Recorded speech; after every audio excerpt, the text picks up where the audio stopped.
Welcome to the Boomer Technician. Today we're celebrating 5 car shows in 5 different states.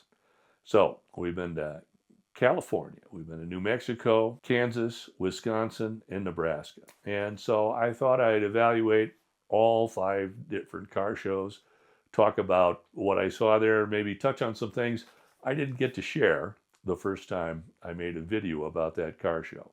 So we're going to evaluate each one on 5 different factors. First off is the venue. Um, how well does a car show run? How good is the space the car show's in? How well do the folks organizing it handle the car show? Then we're going to talk about the variety of cars we saw at each show, and we'll score it on that basis. Then we'll talk about the state that that car show was in and how significant it is in terms of automotive history. And obviously, some states are going to score a lot higher than other states in this case. We'll talk about the crowd we saw there, the people, how well that all went. And finally, I'll score it on any intangibles that maybe I experienced or some issues that may not have anything to do with the car show, but just sort of things that I encountered during my trip to and from the car show. And when we take it all together, we'll add them up, we'll average them, and we'll see which of these 5 states wins this round of 50 car shows in 50 states. The first state we're going to talk about is California, and we went to Torrance, California for the Honda Cars, Bikes, and Coffee event. And in terms of a venue, it was fantastic.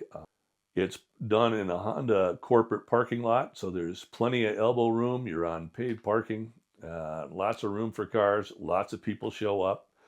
They have free coffee, and they don't charge to attend the event. So it's every 3 months there in Torrance, California, and I'd recommend going. Maybe the best part about it is you can also see the Honda Museum, which is right there at the venue. So once everybody starts to head home, you can walk into the main building and walk through the Honda Museum before you head back home. So that's something other car shows can't offer. So that really makes it a great show. So we're giving it a 5. In terms of variety, well, I really got to dock them. It was an import-heavy show. Honda does promote as many different cars as they can get, but in reality, in Southern California, on the Honda campus, you just get a lot of imports. So we're going to mark them down to 3 for that. There wasn't one other Mustang there, so it was not strictly imports. There was, 8 or 10 domestic cars scattered about, but beyond that, pretty much all imports. In terms of California as an automotive state, well, what can you say? Outside of Detroit, there isn't any other state that has had such a tight connection to the automotive world. At one point, there were literally hundreds of specialty manufacturers building speed parts there, and there's still a heavy hot rod culture there. So you got to give it a 5 for that. The crowd was a great crowd, but I'm going to mark it down to a 4 because it was an LA-wide crowd rather than a crowd from the local community. I don't know that a lot of folks from Torrance showed up. You get a lot of people who are enthusiastic about cars, but it's not an event for the community. It's an event at Honda. So even though it was a great crowd, we will mark them down to a 4. In terms of intangibles, I'm going to mark it down to a 4, strictly because it was such a heavy show on the imports. I didn't really find any other Mustang enthusiasts there. Did talk to one guy, had a really interesting car, and got some shots of that. That was a plus, but all in all, I was talking to people about their imports more than talking to people about their Mustangs. So we'll take it from a 5 to a 4. A little marked down because of that. Not the show's fault, but that's how the grading system works. The next show was in New Mexico, and it was the 2025 Mustang Enchantment Show, put on by the Rio Grande Mustang Club in Albuquerque, New Mexico. And in terms of venue, I'm going to mark them down to a 4. It was in a mall parking lot, and that's fine. But, you rope some space off, but then you've got a lot of activity. You got cars driving around and stuff outside of your spot. So it's not as exclusive as some of the other areas where I've gone to car shows. So mark them down to a 4 there. In terms of variety at the show, well, we got to mark them down pretty hard, down to a 2. It was almost exclusively Mustangs. No surprise, it was a Mustang show. But, I'm looking for a lot of variety when I go to car shows, and it's nice to go to a Mustang show from time to time. They had a Cougar and a couple of other Ford-powered vehicles, but beyond that, it was strictly Mustangs. So we'll call it a two. In terms of automotive history, there isn't a whole lot to be said for New Mexico. I can't even think of a big racetrack in the state. A great place for horses. Silverado was filmed there. The Unsers were there, but they moved their museum, so even that sort of limits the automotive history. So we're going to mark them down to a 2 on that. In terms of the crowd, I'm going to mark them down to a 4 on that. Once again, not really a community get-together, mostly Mustang folks who showed up. They weren't drawing from the local neighborhoods like a lot of car shows can. And then in terms of intangibles, we'll give them a 3. Not from anything the guys did at the show, but that was a show where I hit a deer driving down and then busted my camera while I was there. So I had a few negative experiences during the car show. So unfortunately, that shows up on the intangible side. Our next show was the show in Wichita, Kansas. It was called the Automobilia Car Show. And in terms of the venue, in terms of the space, it was really pretty cool. You had to pay a little bit of a premium to get indoor space, which I did, and it cost it was like $35. It wasn't outrageous, but the downside to parking inside is you had to leave your car there overnight.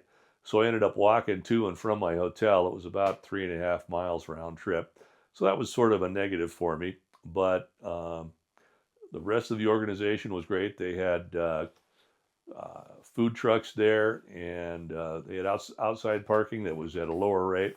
So there are some good things about it, but because of that walk, I'm going to ding them 1 point and call the venue a 4. In terms of the variety, fantastic. They had old stuff, they had new stuff, they had imports, they had domestics. Just a great show. A couple folks from the local automotive specialty dealers had brought in some stuff. Eurasian Bob was there with some pretty interesting vehicles. So we'll give him a 5 for that.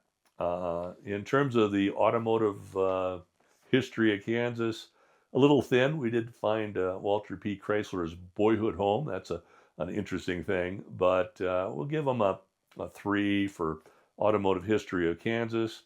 Crowd, fantastic crowd. Drew from all over the state. Lots of people very motivated to see the cars. Quite a few young people. So I thought the crowd was absolutely fantastic. In terms of intangibles, well, there's my hotel that had a leaking drain and some rather major fire damage on it. So I'm giving them a 2 for intangibles. That was not my most enjoyable car show. But the car show itself, the Wichita Automobilia, was lots of fun, and I'd recommend it to anybody in Kansas. Our next event was in Two Rivers, Wisconsin, and it was the yearly gathering of the Mustang 2s, Mustang 2 reunion. We had 30 Mustang 2s there. That was great. But the car show itself is a local car show every year in Two Rivers, Wisconsin, and it is a great venue. They close off Main Street for Saturday, so you can park your car on Main Street, and they've got a couple of events before that. Friday night, there's a parade from Community College over to Main Street, and you get folks showing up for that as well to look at the cars. So it's actually 2 car shows in one. The variety is fantastic. New cars, old cars, imports, domestics, just a great event from that standpoint. In terms of automotive history in Wisconsin, we stopped by a major racetrack there. They used to build Nash's and AMC's in Wisconsin. They still build, I think, GM's down on the south end of the state. So there's a little bit of Providence. We'll call it a 4 out of 5. The crowd, a hard 5. Fantastic crowd. The entire community comes to the event, and even people who aren't big car enthusiasts will bring their kids. Their kids were having a great time.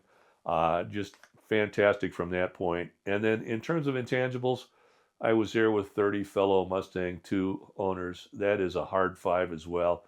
It was great to see everybody, and just a great car show all the way around. have to say thanks to everybody involved in putting on that show because it was fantastic. Okay, our last event is in Nebraska. It was the 38th annual Cruise Night Kearney in Kearney, Nebraska, and very similar to the Wisconsin show. It was a show put on by the locals. They closed the downtown street. It was a brick-lined street, very cool. And so they get a 5 for venue. And also in terms of automotive variety, they get another 5. In terms of automotive history, we've got to dock Nebraska pretty heavily for that.